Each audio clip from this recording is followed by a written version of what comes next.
My next quote, and this is the last quote in my bit, is also about NATO, and it's from Professor Robert Service, who wrote in The Observer this weekend. And he also says that the murmurings about the onset of a new Cold War will help nobody, and that NATO's eastward expansion is provoking Russian paranoia.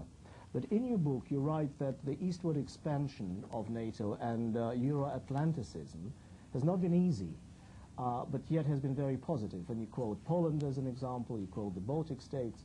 So should Russian protestations be just dismissed? Well, I think one has to distinguish between what one might call manufactured hysterics and real Russian fears. Now, if one was looking at the map, one would say there are two things that, and looking at the statistics, there are two things that Russia ought to be really scared of.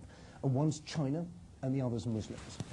And those are big threats for Russia. You have the most resource-rich part of Russia is the most thinly populated, and it's next to a very thickly populated part of China. And the Muslim birth rate in Russia is very high, and the Slav Russian birth rate is low, and Russia has very troubled relations both with the North Caucasus and potentially with Central Asia. And so it seems to me those are real fears. I think it's perfectly reasonable to talk to Russia more seriously about nukes, and in fact I do argue very strongly in the book that the American administration has been wrong to assume that dominance equals stability. It was crazy, I think, to rip up the ABM treaty and not press ahead with START 3, and both sides would be better off with deep cuts in their strategic nuclear arsenals, and it's quite reasonable, I think, for Russia to try and attract some attention on that. And I think it's also very reasonable that if Russia is the second biggest space power after the United States, to try and have some kind of international legal order in space. So on those things, I think Russia has a case. I don't think the case on NATO expansion stacks up.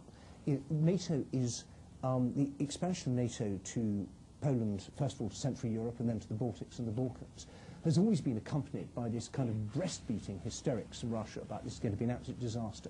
But the effect has actually been very positive. This has calmed down these countries. Do you really think, if you remember what the Baltic states were like in the mid-1990s, with these excitable amateurish militias, with mutinies happening, with all sorts of dangers of provocation, and now you have small, well-disciplined militaries that are part of, heavily integrated into NATO, and it seems to me that must be good for Russia to have stable, democratic, well-governed neighbours, and the spread of the EU and NATO eastwards has created a zone of stability and security and prosperity, which one would think Russia would be pleased about. And it seems to me rather troubling that Russia gets on very well with countries when they're dictatorships, so it has excellent relations with Uzbekistan and Belarus, and yet finds it so difficult to get on with the democracies on its borders.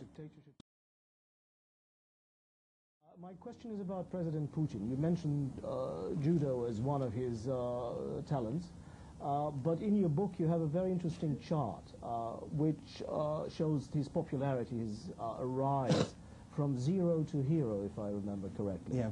How did he do it?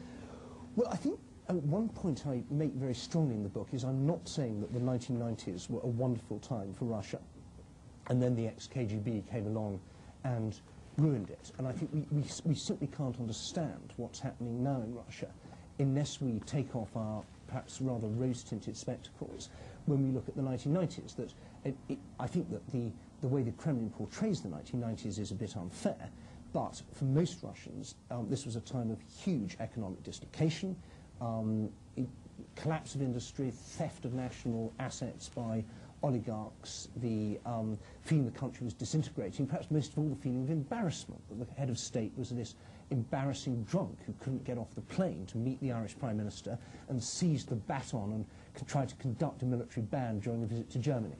And I think any country would find that was a rather a repellent period. And I think what Putin has done very successfully is to portray his rule and the rule of the ex-KGB people around him as not only a contrast but also an antidote to those 1990s. Now, the way it happened, I think, is quite troubling, and as I point out in the book, the apartment bombings of 1999, I think, are one of the big loose threads that, if they were tugged hard, a lot of this sort of image of Putin as the great leader would come undone. The other big thread which should be pulled hard is the corruption and the question of beneficial ownership. Who owns Gunvor? Who owns Skylink? Who owns Megafon? Who owns Sovgorneftigas? The list continues. But corruption and the apartment block bombings in 1999, I think, are a big loose threads. Now, what the apartment block bombings did was to take Russian public opinion and kind of crystallize it behind the feeling that the country was under attack by these apparently very well organized terrorists who were killing hundreds of Russians in their sleep. And therefore the answer was a very strong leader.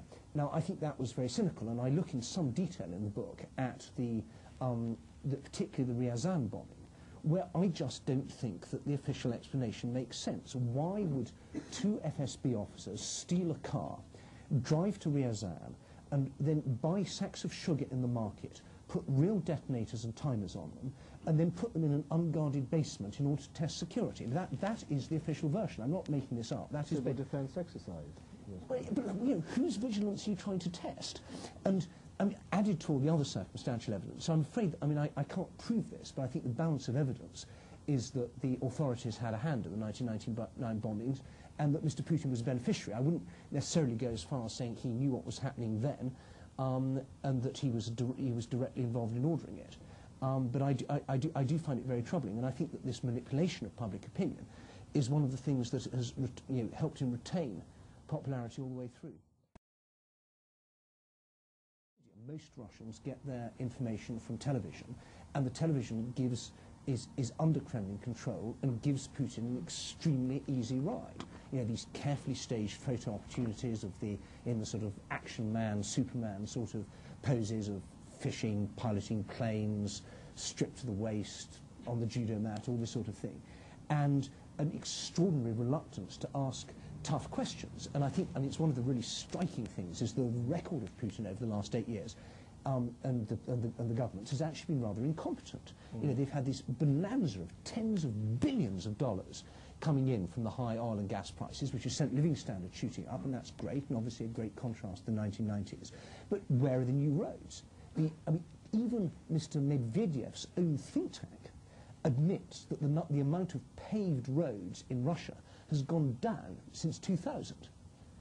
That's really striking. They say there are two big problems in Russia, fools and roads.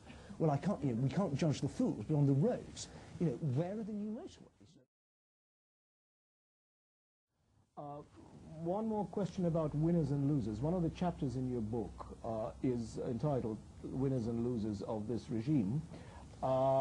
The winners are sort of obvious. We know who they are, and you mentioned yourself the living standards, the average earnings are up, and the rest of it. Who are the losers in this setup? Well, I think you have to look inside and outside Russia when you talk about the losers. And I think, inside Russia, the losers are really everybody who might have benefited from a real modernization of infrastructure and public services. That we've seen enormous debts being built up by Russian companies, corruption entrenched to a level that would have been unimaginable even in the Yeltsin era. And I suspect that people will look back on this period and say, where did all the money go? We had the 10 years of not just high but rising oil prices, and actually, we blew it.